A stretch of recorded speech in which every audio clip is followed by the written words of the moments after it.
اسلام آباد دھرنے میں بیٹھے بلوچ یکجہتی کمیٹی کے رہنماؤں نے پریس کانفرنس سے خطاب کرتے ہوئے کہا ہے کہ بلوچ یکجہتی کمیٹی کی قیادت کے اہل خانہ اور جبری گمشدگیوں کے شکار افراد کے اہل خانہ گزشتہ 19 دنوں سے شدید بارش، گرمی اور دباؤ کے باوجود یہاں دھرنا دیے بیٹھے ہیں۔ ان کا کہنا تھا کہ ہمارا مقصد کسی سیاسی فائدے یا ذاتی مفاد کے لیے نہیں بلکہ صرف اپنے پیاروں کی فوری اور غیر مشروط رہائی کے لیے ہے۔ ڈاکٹر مہرنگ بلوچ کی بہن نادیہ بلوچ نے پریس کانفرنس میں کہا کہ 19 دنوں سے ہم پرامن طریقے سے اپنی آواز بلند کر رہے ہیں، مگر افسوس ہے کہ ہمارے مطالبات کو اب تک نظر انداز کیا جا رہا ہے۔ ان کا کہنا تھا کہ ڈاکٹر مہرنگ بلوچ اور دیگر قائدین کو انسداد دہشت گردی عدالت میں پیش کیا گیا، جہاں پولیس کی جانب سے کوئی واضح شواہد یا پیش رفت نہ ہونے کے باوجود بار بار جسمانی ریمانڈ میں توسیع کی جا رہی ہے۔ نادیہ بلوچ نے کہا کہ انسداد دہشت گردی ایکٹ کے تحت 14 دن سے زیادہ جسمانی ریمانڈ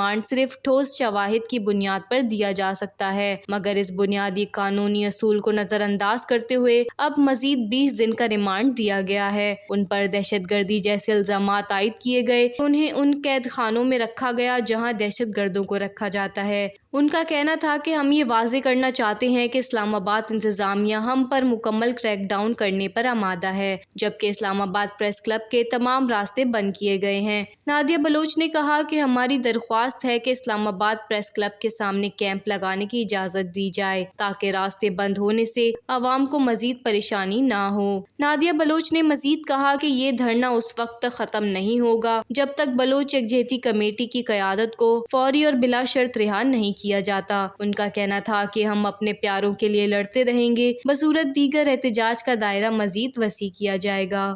وش نیوز، اسلام آباد۔